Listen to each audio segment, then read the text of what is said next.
മലബാറിലെ 5 ജില്ലകളിൽ നിന്നായി പ്രതിദിനം 1000-ഓളം പേർ എത്തുന്ന മെഡിക്കൽ കോളേജിന്റെ അത്യാഹിത വിഭാഗം നിന്നു തിരിയാൻ ഇടമില്ലാത്ത അവസ്ഥ.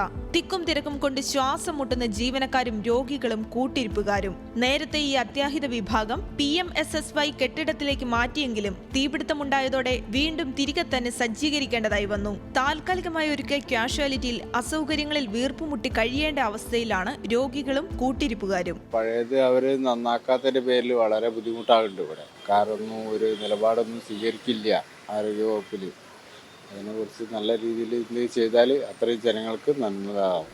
മെയ് 2-നുണ്ടായ തീപിടുത്തത്തെ തുടർന്ന് അത്യാഹിത വിഭാഗത്തിൽ പരിശോധന നടത്തിയ ഇലക്ട്രിക് ഇൻസ്പെക്ടറേറ്റ് വിഭാഗം പരിശോധനാ റിപ്പോർട്ട് ആരോഗ്യവകുപ്പിന് കൈമാറിയിരുന്നു. കെട്ടിടത്തിലെ മുഴുവൻ ബ്ലോക്കിലെയും വയറിങ്ങുകൾ പരിശോധിക്കുകയും ആവശ്യമുള്ളവ റിപ്പയർ ചെയ്ത് ശരിയാക്കുകയും വേണം. പണി പൂർത്തിയായാൽ വീണ്ടും ഇലക്ട്രിക് ഇൻസ്പെക്ടറേറ്റ് വിഭാഗം പരിശോധന നടത്തണം. ഫയർ ഓഡിറ്റിംഗ് കഴിഞ്ഞ് ഇനിയൊരു പ്രശ്നവും ഉണ്ടാവില്ലെന്ന് ബോധ്യപ്പെട്ടാൽ മാത്രമേ കെട്ടിടത്തിന് വീണ്ടും NOC ലഭിക്കുകയുള്ളൂ.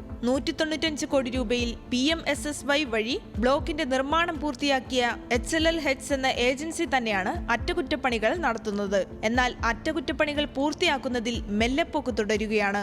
തീപിടുത്തം നടന്ന 3 ദിവസത്തിനകം കാഷ്വാലിറ്റി പ്രവർത്തന സജ്ജമാക്കുമെന്നായിരുന്നു ആരോഗ്യമന്ത്രിയുടെ ഉറപ്പ്. എന്നാൽ നാളിതുവരെയായിട്ടും കാഷ്വാലിറ്റി പൂട്ടി തന്നെ കിടക്കുകയാണ്.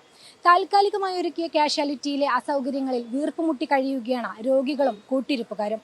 ഈ പ്രതിസന്ധി എന്ന് തീരുമെന്നാണ് ഇവരുടെ ചോദ്യം.